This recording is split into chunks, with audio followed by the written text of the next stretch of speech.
even for us, Africans that are very religious minded or Christian, whether it's Christian or other faith. But take for example in our Liberian community, most of us are Mm.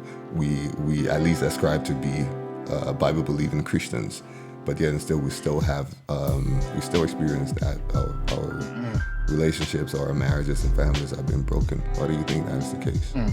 I think the first thing is that we should learn to endure hardship. Yeah. Yeah, that's the first step because whatever, whether in the marriage or raising of kids, whatever we are going through, there's a purpose because whatever you go through, you can use that to be able to help someone, you know. And so often we forget that when it's a learning process.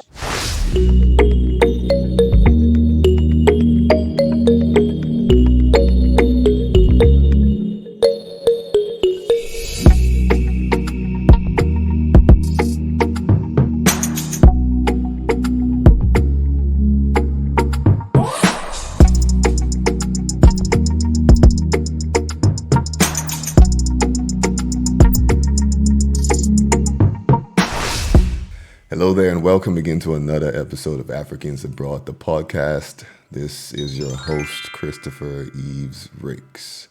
Today I got with me on the podcast, actually, I would say I'm very blessed to have with me for the first time, minister on the podcast, Africans Abroad. I got to meet him for the first time in earlier this year in February when I took a trip to Winnipeg, Canada, where I got to engage my girlfriend, and she attends your church, and I attended your church one Sunday.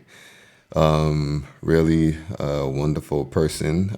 He's a father, husband, minister, as I mentioned earlier. He's also a Liberian residing in Manitoba, Canada, and he heads a local church there called Winnipeg Connection Church, if I got that right. Right. So, without any further ado, welcome to Africans Abroad, Pastor Bob. I'm trying to get the other name. Johnston. Gamoyu Johnston. Gamoyu Johnston, right. That's Yeah, the way. welcome to Africans Abroad, the podcast. Yeah. Yeah. Thank you, Christopher. Yes. I just want to express my appreciation for you being here. Mm. Yeah, it's wonderful that you took some time to come and share a bit of your life with us today. As I mentioned before, I informed you this podcast is mainly about trying to just share our lives as Africans in the Mm. diaspora. How what brought you, what got you out of your country, to Mm. come to another man's land and live here, and what you're doing for yourself and your plans. Mm. So that's pretty much what we're gonna run through today. Mm. And so just feel absolutely free. We're just having a conversation, and Mm. yeah, let's just roll with it. So first thing first, how are you today, sir? Well, I'm doing really great, Christopher. I'm glad that you can have been on, and this is a very important discussion Mm-hmm. about African overseas, and and thank you for the great job that you are doing to be able to pass on the message from those of us that abroad, so others can know. Yes, sir. Yeah, yeah. Appreciate it. Appreciate it. Yeah. So, Pastor Bob, introduce yourself and say who you are, where you from. Yes, Yeah. yes. I am Bob Gamoyu Johnston. I'm originally from Liberia. I think my accent alone can tell you. I'm from Liberia, and I grew up in a family that is a Britain, and we all know that during the Civil War that our country was shaken and everyone was trying to leave Liberia. As a result, God was able to open the door for me to find myself into Canada. Went through the refugee camp as most Liberian will. I stayed there for a while and found my way here. But it has been a life changing since I came to Canada, and God has really opened some wonderful doors. I got married here, have 5 kids here, started a church in our community here, just wonderful, beautiful people, that I work with. And also I work as a full-time, not full-time pastor, but I also have my regular job that I also do as a father and a husband. But it has been a blessing. It has been a blessing to live in this beautiful and peaceful country. It has been a great blessing for those of us that are overseas, and I want to thank the Lord for the opportunity. Wonderful. You, like you mentioned, you're from Liberia. As myself, most of us that are from Liberia find ourselves in other countries because of a civil war. So I would ask, what was the reason that you had to relocate? But I guess that's a given. But on that note, is there anything or any moment within your life in living in Liberia before coming to Canada that you would say stands out the most? A lot of us that grew up in a war-torn country, we have so many wild experiences, so many, some would call it, at least those of us of the faith would call it testimonies that we managed to escape from and all of that. Is there one particular moment or thing you want to share with the audience? Well, if there would be something that would stand up, is our family connection. And Liberia, we have people that we are pretty much into one another. When you live in a place, you find those that always open, family coming in without phoning, and and you always prepare. But living here is different. It's actually different, where you live isolated life, And I remember, Christopher, allow me to just go on. Go ahead. I remember first when I came to Canada, my first year, I really wanted to go back to Liberia because I felt so isolated. I was living in 45 minutes from Winnipeg, where most of the Liberians were living. And at that time, I didn't even know the Liberian community, that there were Liberian community here. And it was difficult. I went to work, came home, and I had a TV. I watched the TV. Even at that time, I was renting. And the people that lived where I couldn't even see them when they would come and close the door. When they saw me, almost like they don't want to greet me. So I was just thinking about maybe returning back. And then God opened the way that I found my wife here. And then having kids have been very, very comforting, But one of the things that are outstanding is our family connection. It's one of the things that I think most Liberian overseas will relate to. Yeah. Relate to, yeah. Yeah. Well, that's I can definitely relate to that too. So yeah. When did you first come to Canada? And that was, if I'm not mistaken, that was that in November 2005. Okay. If I'm not, yeah. And you moved directly to Manitoba?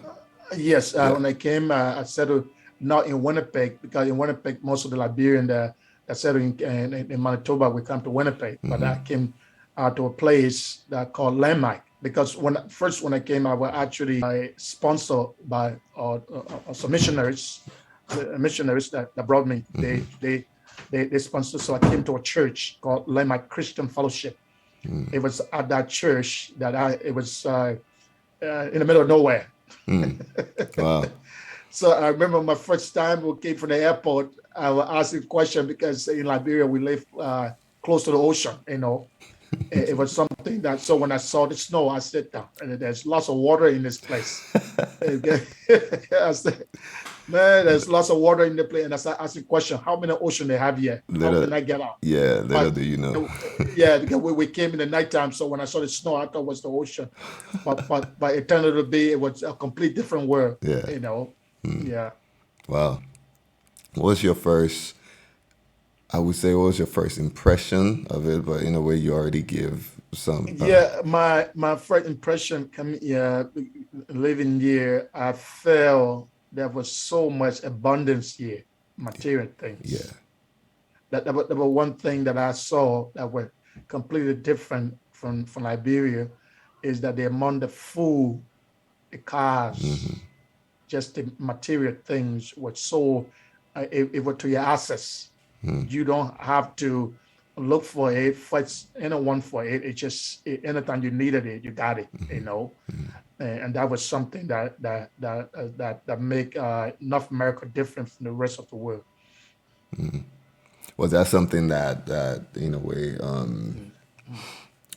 I don't know, surprised you, overwhelmed you, made you feel like, it surprised me. Even a few years ago when I returned to Liberia, that night I remember being at the hotel, and I started crying, and my wife asked me why I was crying. I was crying because I saw there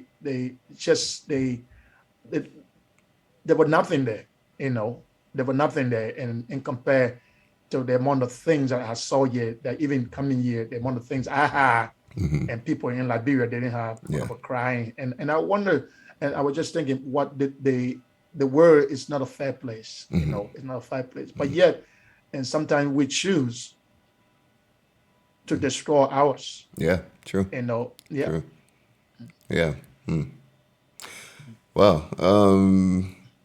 So Pastor Bob, how did you become a minister? That is a wonderful question. First, I started when I was in Liberia. I started helping the ACFI, the African Christian Fellowship, there where I was helping out, and then I went to Ghana. I was always around the church. The church had always been a place that I found happiness. Wait, hold up. So you mentioned living on a refugee camp. Was that in Ghana? Yes, in Ghana, right. Bujumbura refugee camp. Bujumbura refugee camp. Our own refugee camp. Yeah, I lived there myself. Yes. Wow, small world. I didn't know that. Yes, but then I spent lots of my time in Tema too. I went to school at the Goshen. There's a school called Tema. There also at Tema called Goshen. There I would come on the camp, but most of the time, it was always good to be on the camp. Yeah, they were Liberian, Yeah. Huh. Interesting. Yeah. Wow. So we all passed through that refugee camp. We still say that it was one of the best. We try to proclaim that it was one of the best. Wouldn't trade that for anything. You were asking how I began. No, I was around the church, and as I say, in Ghana as well. And then when I came to Canada, while in Ghana, I went to a Bible school called the Cairo Chapel Bible College in Ghana.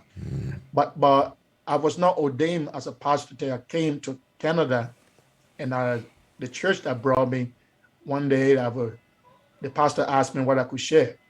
Then I shared from there. Then I started preaching. I started preaching because he told me that you have a gift for preaching. That's what he told me. That was something that no one saw in Liberia. But someone saw it. So he gave me the opportunity. I started preaching, and I was there sharing. And then after I met my wife, the whole church, it was the Mennonite church, they were the one that commissioned me as a pastor. So my ordination was actually done in North America. Okay. Yeah. Okay. Interesting. Prior to that, did you feel like you had a calling on your life?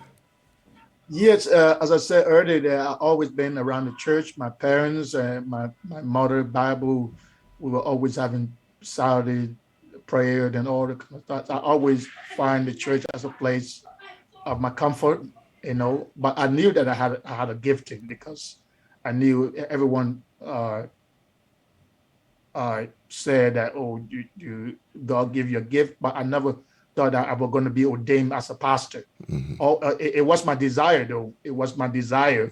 But in Liberia, for people to ordain you, someone had to know you.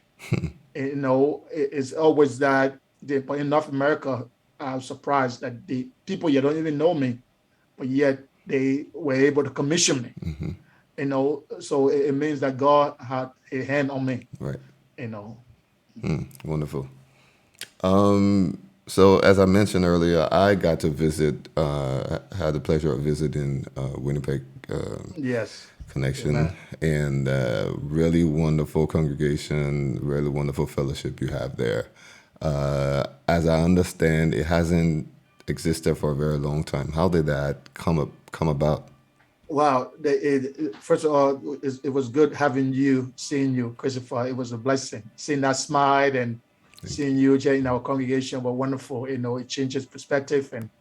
But Thank you. the church there have been haven't been there too long. But it seems to me that God have been working for a longer time.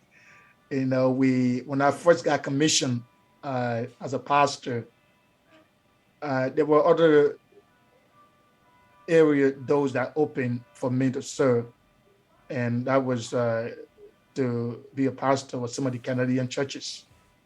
That was the area that God opened the door. In a few churches in our area, they were at that time looking for pastor, and they invited me service time, and I preached, but God didn't leave me there, and God just opened my heart. I needed to reach out to my own people.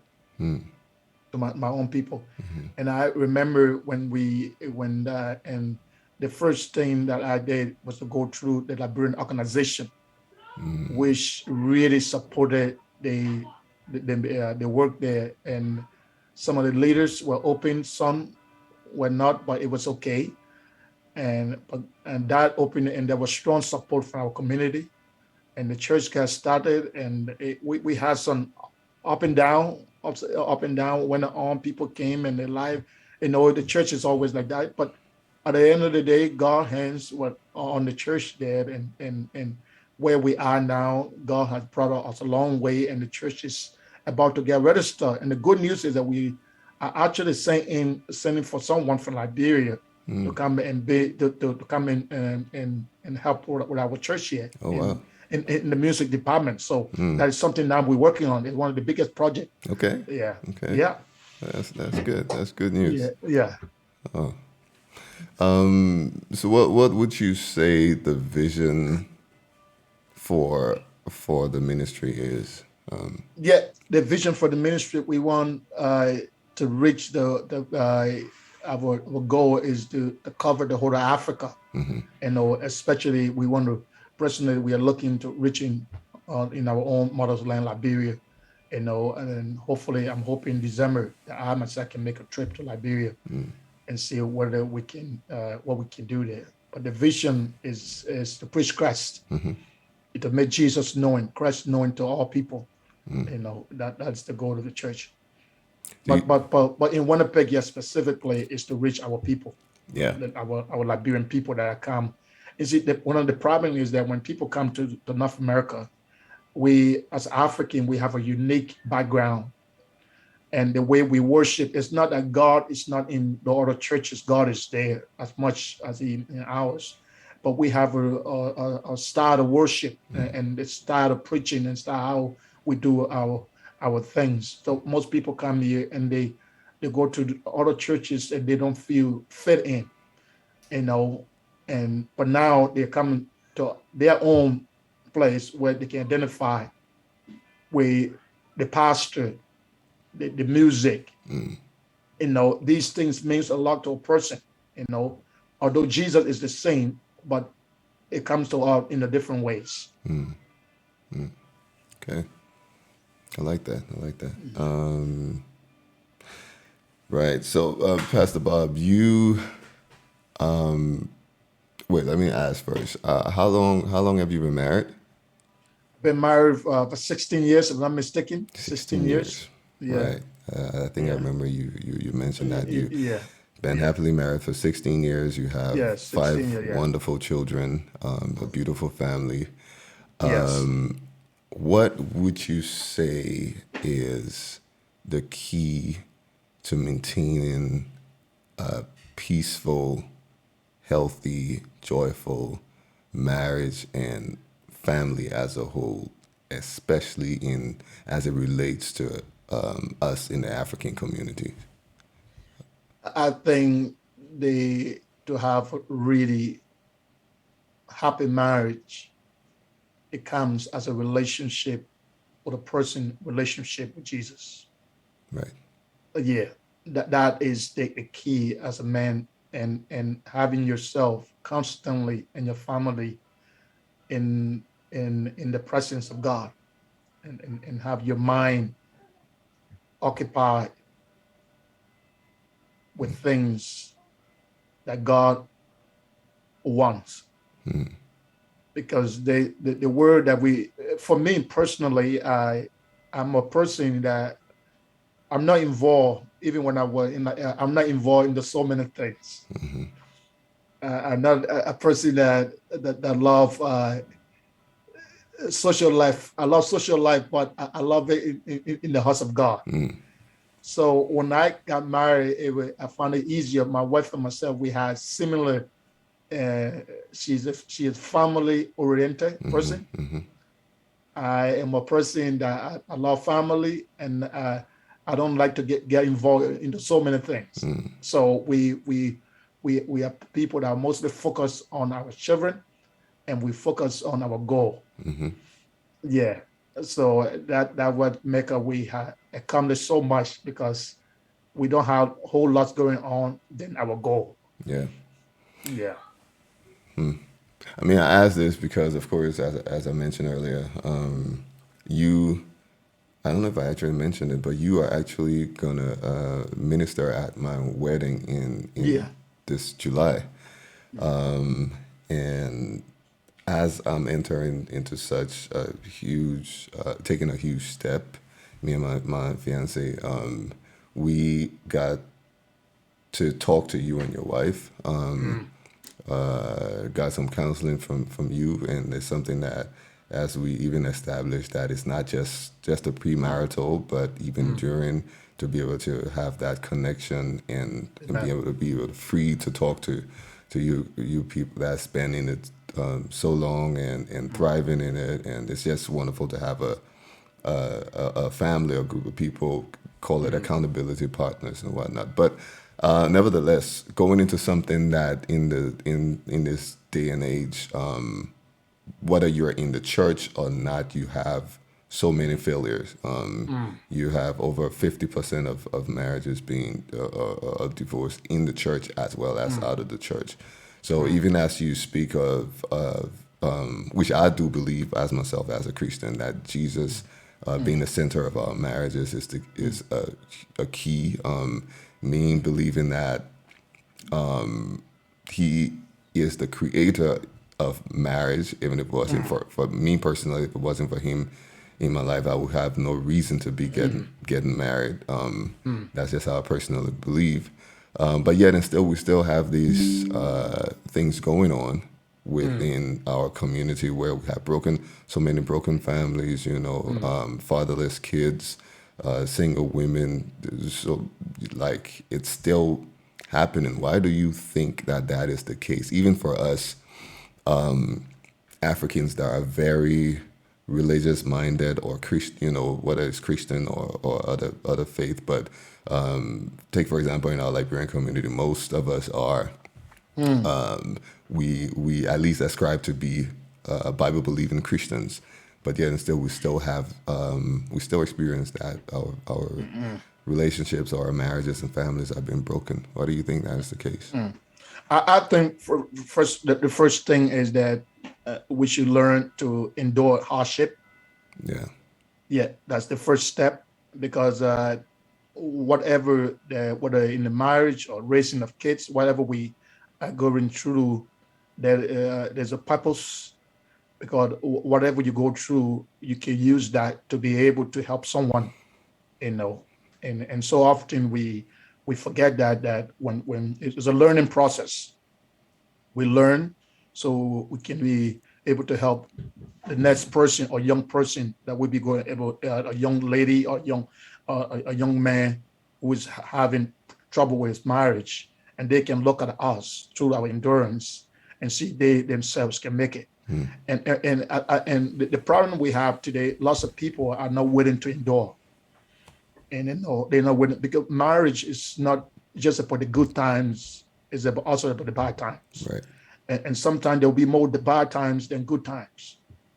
Sometimes, if most marriages there are bad times. Sometimes, if you're lucky, you have more good times than bad times. But if the bad time comes, learn that God is teaching you a lesson, because when that time doesn't last forever, it will pass. And when it passes, that's the time the marriage gets stronger, and the marriage can be example. So in our community, for marriage to hold together, people have to learn that they are not just living, but they are example to the younger generation. You are living as an example. And that is one of the areas that we have failed, that we just live, we just do whatever we are doing. So we're living behind a generation of young people that have no one that they can look up to. No one to look up to, because if something happens, or daddy did it, mom did it, so what else? I had to do it too, and to walk away. But marriage is a commitment. It's a lifetime commitment. And whether it's an African culture or it's a Western culture, marriage needs to be honored by all people. Yeah. Wow. I mean, you said a lot there. And that's one of the reasons why we able to talk to you and your wife about, before going into this, because yeah, I just felt like I had to ask that question, given my current status and what I'm going into, and I believe it's relevant, actually. But anyways, I guess we move into to the last session of this interview, where it's called "Is There a Balance?" And here I get to ask you some standard questions where you just fire out as you please. So what would you say are the day-to-day challenges that you face within your line of work or your environment, or I should say your neighborhood or whatever, as an African person living where you live in Canada? Well, there are lots of challenges in North America, and there are lots. And I think one of the biggest challenge is working every day. That there are lots of pressure with that. Just waking up, working every day, and I know everyone can admit that you live to work. True. Yeah, you live to work. That's with that, there is also a discrimination. It exists, and we don't want to really it doesn't happen. Your skin color, people can hit you because your skin color. They can hit you. You work in a place where you are the only black person there. Some people would try to see you as an inferior person, and they try to really get on you. But I guess everyone in North America, in one way or another, we experience someone who had really hit them for no reason, and they are wondering what's going on. But these are challenges that you would not face in Liberia. If something happened in Liberia, it'll be different than someone looking at your skin color. Sure. So, and one of the things here is that getting around you can walk. I noticed that. I noticed that. We in Europe, it's a bit different. Yeah. Yeah, Sure. you can walk. So you want to make sure that you get your vehicle. You want to make sure that you get everything that you get your license, so you can be able to get away. If you lose your license, something like that, and you have to stay home, or someone. And the next thing is that nothing yet is free. You can plant no potato green here. You can't get no cassava fund here. Even the winter year is so severe that the people have only, if I'm not mistaken, 6 months to plant things. And when the winter comes, it almost 3 years, because it too severe that you think that it's 3 years. Right. Yeah, because the length of time is short time, but it takes too long. But the winter is one of the biggest things. Waking up in the cold, going to work, and that's something that people don't understand in Liberia when we live here. And the living costs as well. It's not cheap here. Everything you buy here, you buy it off the stove. They are very, very expensive. Especially with the gasoline price up nowadays. So you live, but you end up spending half of the money you make right in the same place. So there are lots of challenges yet, but yet it's where God placed us. Yeah. And we want to love the people here, and most of all, we want to bring Jesus to this nation. Amen. So let's balance that off a bit. The upside or privilege of living where you are right now compared to, living a brother living in Liberia. What would you say are one of those things? Well, what I want to say is that when it comes to living here, as I said earlier, the advantage here is the material things. Yeah. But living here doesn't include you from death, sickness, accident, nothing. So you can be here and stay die. You can be here and stay fall sick. You can be here and you can stay get killed. Somebody can shoot you as much danger as someone in Liberia when it comes to your death. So this is not a safe place that most people would think when they're seeking asylum.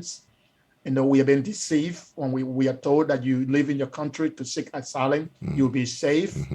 That is a political thing, but the real asylum you can have is to be with Jesus. So that's the only safe place. But there is no safe place in this world. There is nowhere that is safe.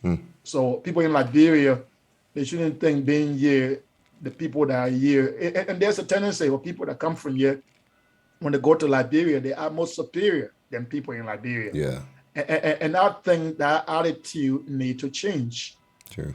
Those of us that had the opportunity to come here, we have to change our attitude towards people in Liberia, knowing that there's not much different between us and them, despite of the material things.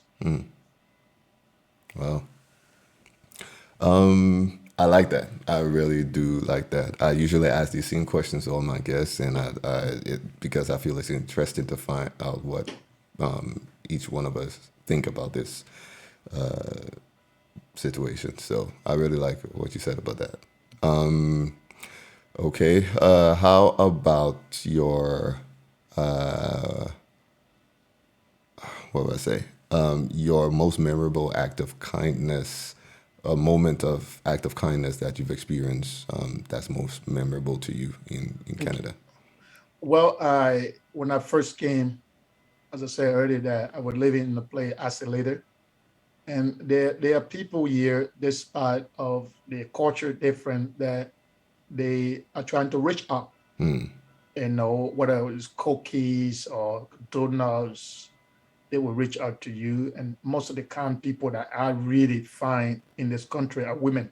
They have lots of compassion.